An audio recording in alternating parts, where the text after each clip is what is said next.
안녕하세요. 변정원입니다. 여러분 오늘 행복하셨습니까? 지금 바이러스 전쟁 중인데 무슨 행복이냐고 그러시죠? 네, 오늘 저도 몇몇 강사 선생님들을 만났는데요.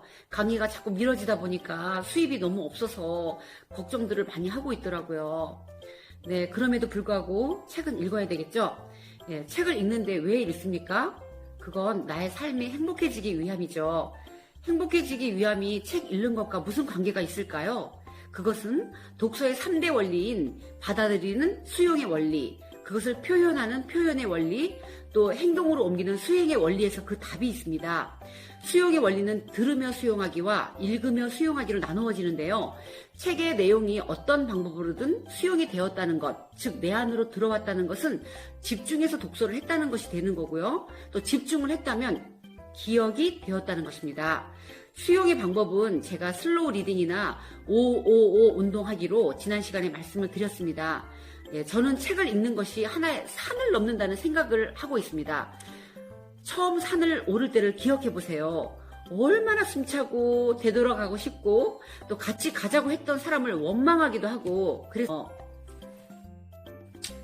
간단하게 식사를 한 후에 순서대로 돌아가면서 한 달 지낸 이야기와 또 책 읽으면서 느낀 점을 발표하는 것입니다.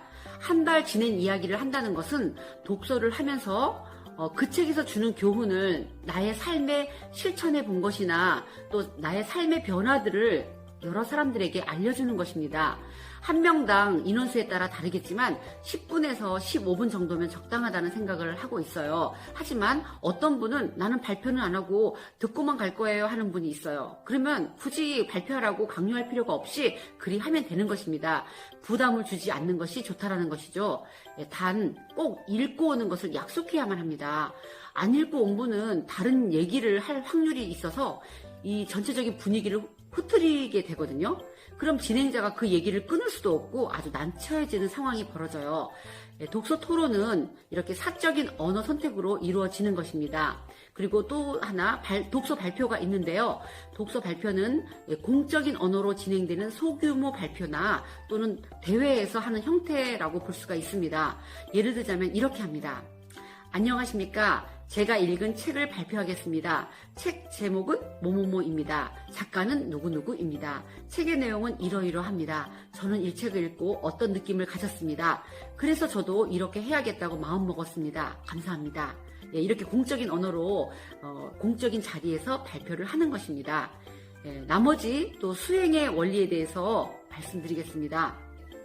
수행의 원리는요, 책에서 읽은 내용 중에 나를 이롭게 하는 부분들을 나의 삶에 행동으로 옮기는 단계입니다. 책을 많이 읽은 사람이 행동은 거만하고 자기만 잘났고 조금 부족한 사람을 업신여기고 자기만 다 하고 남에게는 기회도 안 주고 양보도 안 하고 욕심 부리고 고집까지 부린다면 또 실수한 사람을 가차없이 나무라고 손가락질하고 이러한 행동을 하는 사람은 알면서 하기도 하고요. 모르면서 하기도 합니다. 이런 경우 이렇게 행동하는 사람이 책은 많이 읽었다? 그건 오히려 독이 된다라는 것입니다. 오히려 책을 읽지 않았다면 더 나을 뻔했다라는 생각을 할 수도 있다라는 것이죠. 그게 그대일 수도 있고 나일 수도 있다라는 것이죠. 좋은 책을 읽으면서 나의 행동이나 인격의 모난 부분에 각을 쳐내는 수행이 반드시 따라야 한다라는 것입니다. 이렇게 모난 부분을 자꾸 다듬다 보면 마음을 내려놓을 수도 있고요. 또 어떤 문제가 생겼을 때에 대처 능력도 생기게 되는데요. 그것이 바로 우리를 행복한 삶으로 다가갈 수 있도록 하는 것입니다. 독서의 3대 원리를 실천하면서 어려운 시기이지만 서로 위로와 격려로 따뜻한 공간 만들어 갔으면 좋겠습니다. 여러분들 모두 힘내시고요.